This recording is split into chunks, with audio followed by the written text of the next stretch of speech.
Alright, so today is Sunday, February 8th. Well, actually it's Monday because it's nighttime, but so I thought I'd do a little update on the Chevy Cummins swap. I apologize if I don't make sense because I'm just really tired. You ever get so tired that you can't even tell if you're in, like, what kind of mood you're in? You're like, you can't even tell if you're pissed or you're just like depressed or you're like happy. It just doesn't even, Anyway, so been working on this a little bit more recently.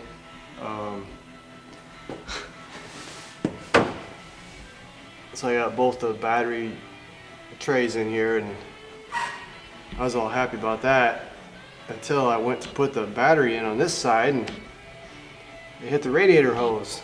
It hit that because it's a Dodge radiator. So I had to get a little smaller battery over here to make that work. But thankfully it worked out, no problem. If you haven't watched my previous videos here, this is a 95 Silverado two-wheel drive frame, 96 Cummins motor, the factory Dodge fan shroud, Dodge radiator, and Dodge intercooler are all fit in here, which was kind of a pain to do. It also uses the factory second gen Dodge motor mounts, which are better than the 45-degree angle mounts everybody else uses, and all the companies that sell swap kits all use those mounts. They're not as good as the factory second gen mounts. My air cleaner setup, a little ghetto. It's just ABS tubing, like what you'd use for a sewer vent, I guess. But it has a higher temperature resistance than PVC, and should be fine. And I think it looks pretty good. I mean, you could say it's ghetto just because like what it's made of, but functionally it should be fine.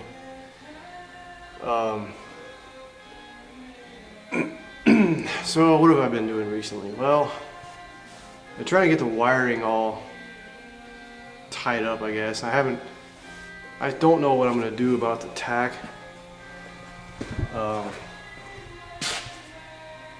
So I still have these wires. Let's see if I can show this real quick. I still have these wires here from the Dodge, or the Cummins crank position sensor, I guess. I don't know what to do about that yet. I'm trying to figure that out. I know there are a lot of guys that'll sell you kits for like $250 or something that claim to work with the Chevy dash, the Chevy Tach signal, but they don't tell you how it works, and that just irritates me because I want to know how it works and I want to be able to build it myself rather than pay someone else $250 or $300 or whatever. I just haven't figured it out yet, but I know the Dodge sensor isn't really well, I don't know, the sensor might be legitimate, but the harmonic dampener only has two slots in it. You need to have 4 for the Chevy Tach. So as of now, I just have the Tach wire. See that? It's labeled. Oh, the camera won't focus. There you go. Yeah, so that's my Tach wire. It's just sitting there. But I got the clutch working. That was kind of a pain, but it really wasn't that bad. So what I did here is I got a master cylinder from some kind of Ford. It's like a 95 F250 or F350 or something. It has a 7/8 inch diameter, which is the same as the Dodge, and it has a flange that's kind of similar to the Chevy. It's not identical, because what I had to do here to make this work is take a die grinder with a metal cutting, I guess it's like a carbide bit, whatever it is, and I cut those holes down closer to the center line of the cylinder, I guess you'd say. And it's not that easy to do that exactly because when you cut them down to where it can fit on there, you don't have, like, the nut is halfway over the plastic part of the cylinder, the edge of the cylinder. Which I'm not gonna be able to show that on, well, I might be able to show that actually if I grab a flashlight here. Let's see if this one works. It's weird snap-on LED light. I don't know, it's totally inconsistent. Sometimes it works, sometimes it doesn't. Anyway, I had to machine the, or just make these little pieces of metal here. My friend Nathan calls them funny washers. That's basically what they are. Yeah, he comes over here and crushes beer cans and hides them in my grill, hides them throughout my truck while noticing everything that's wrong with it and pointing it out. Anyway, so yeah, the wiring's, I don't know, the wiring's looking pretty good. I just gotta figure out what to do with the Tach, figure out what to do with the speedometer, and then I'm gonna put it all up in loom it all up, tape it up and everything. So right now it's kind of just, it's all still exposed because I wanna, if I have to get back into it, I don't have to do a bunch of bullshit to do that, but, so,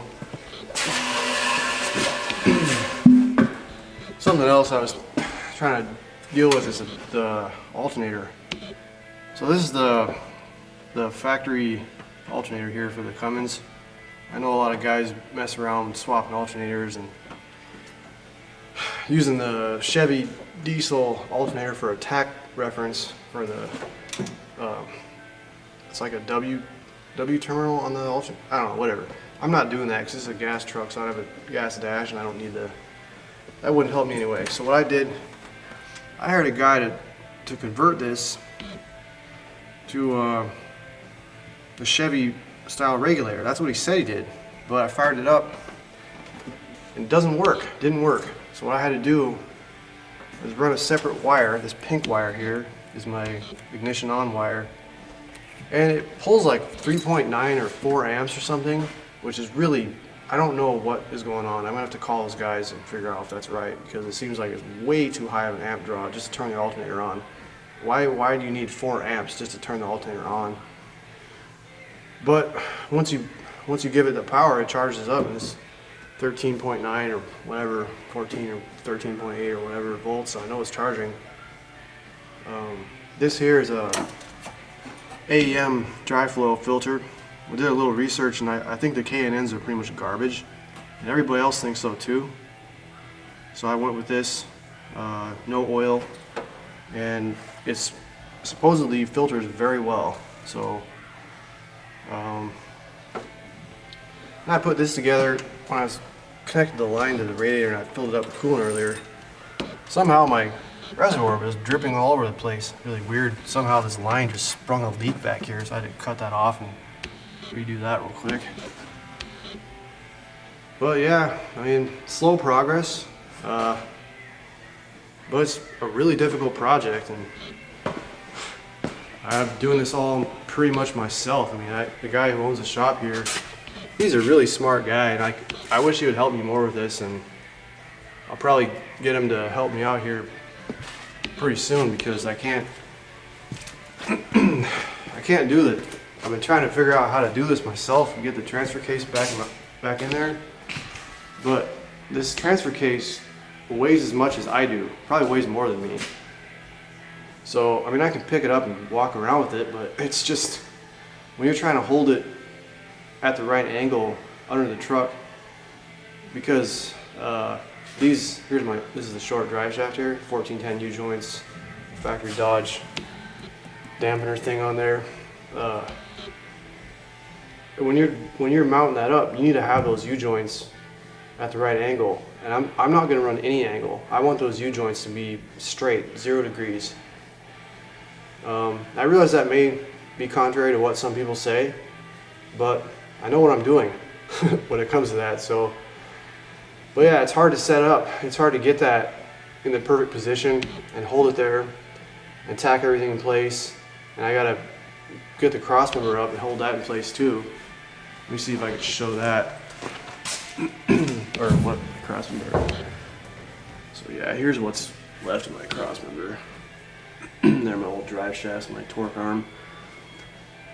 I gotta get the front drive shaft lengthened, the rear one shortened, and the torque arm. I gotta cut the torque arm, make that a little shorter. And I decided with my crossmember, that right there, that's the mount for the torque arm. I decided with the crossmember that I'm not gonna weld it in like I did before.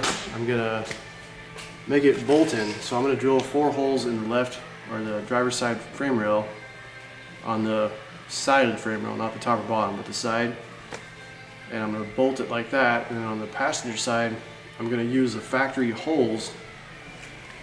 Let's see if I can show it. I'm probably not going to be able to show this, but yeah, those 2 holes right there.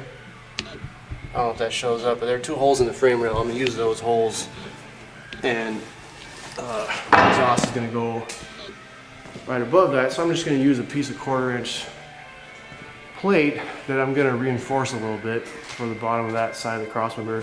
The crossmember itself is 3x3, 3/16 wall square tubing. So what am I forgetting? I don't even know. I don't know what I'm going to do with these marker lights. I was joking around with my friend saying that I was going to build some rectangular, I was going to cut out a rectangular piece of metal, and I was just going to cut a hole in it so the light would just click in place and the bulb would stick out through the front. But I don't know what I'm going to do with that yet. I was thinking some kind of LEDs or something. I don't know. But so I don't really want to climb up in here, but I can just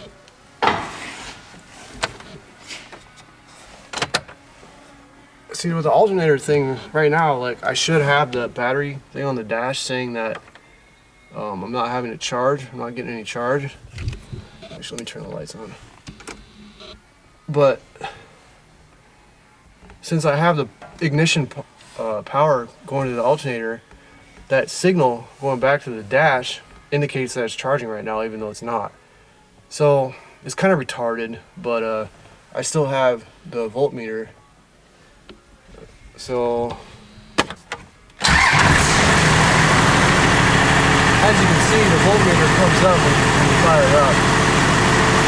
But yeah, no tach yet.